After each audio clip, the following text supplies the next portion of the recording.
Hi, my name is Dr. Monica Walker. I'm a primary care physician. We treat primarily adult patients. The specialty includes, primarily in our group, family practice and internal medicine. We practice here in Palm Beach County. We are located specifically in Riviera Beach, Florida. I am also a member of the Leroy Jefferson Medical Society. The Leroy Jefferson Medical Society was developed to include physicians of color in the Palm Beach County. It started in 1900 by a physician by the name of Dr. Thomas Leroy Jefferson. The organization is named after him, and we formally started our organization in the 1950s.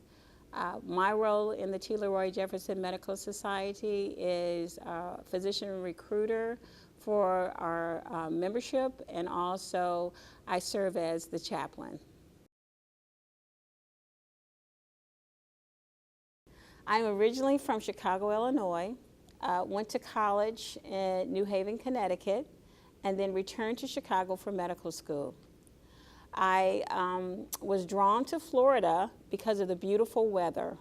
We decided we didn't want to live in 20-degree weather in Chicago and thought that we would be like the snowbirds that come down, but we would stay permanently, and it's been wonderful for us. My practice is located in Riviera Beach, Florida, and we have been there for 22 years. And we are quite satisfied with our location. I've been married for the last 31 years. I have 4 children, and my hobbies include reading and teaching. I think I'm a teacher at heart, and we do a lot of mentoring and teaching. I practice family medicine, internal medicine, and geriatrics. That is actually one field where we see adult patients. We see patients from the age of 16 through 100. We have some patients that are in their 90s, and that's considered geriatric medicine. We love practicing geriatric medicine because we see the wealth of wisdom in that age group. And it has been quite a challenge just knowing what is important for the 16-year-old and those health challenges with a 16-year-old all the way through women and men in their 90s.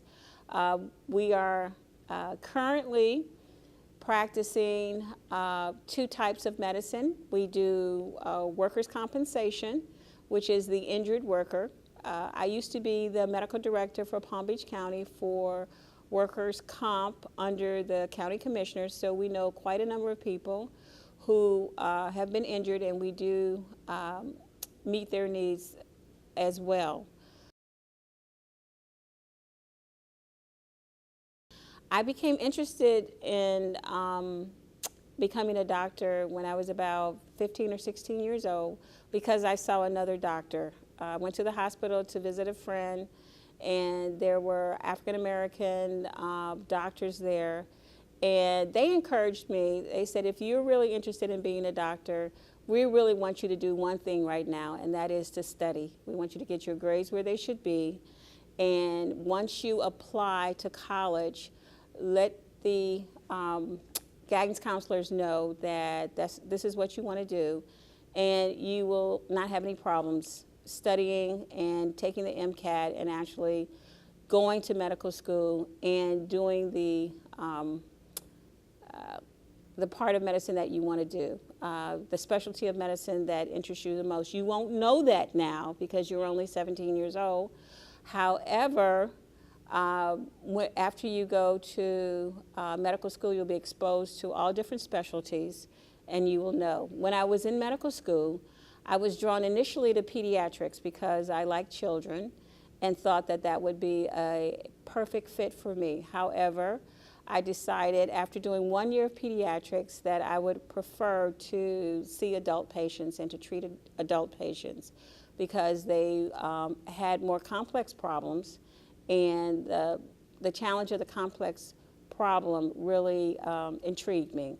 And so I decided to see adults rather than children, but I really admire pediatricians. They are probably some of our best doctors in the entire country.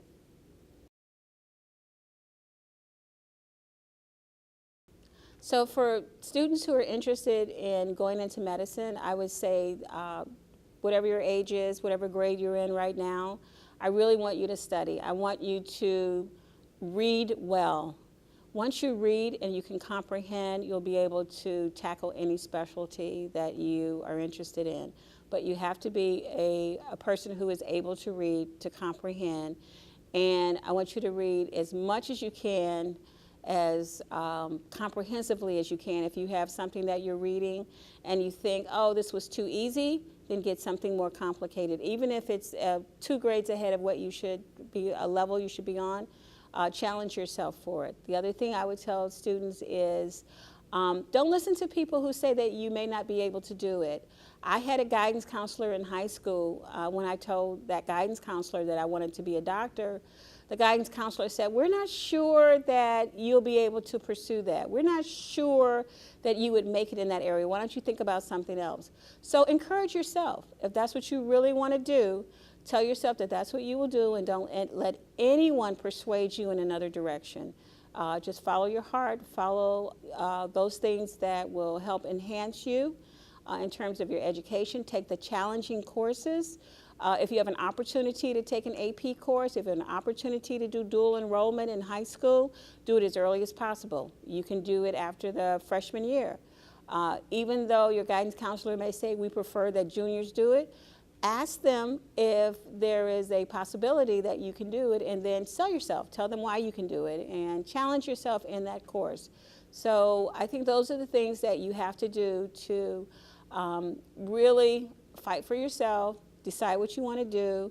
And even if you have made a decision, once you get into medicine, a decision that you want to change, you can change that too.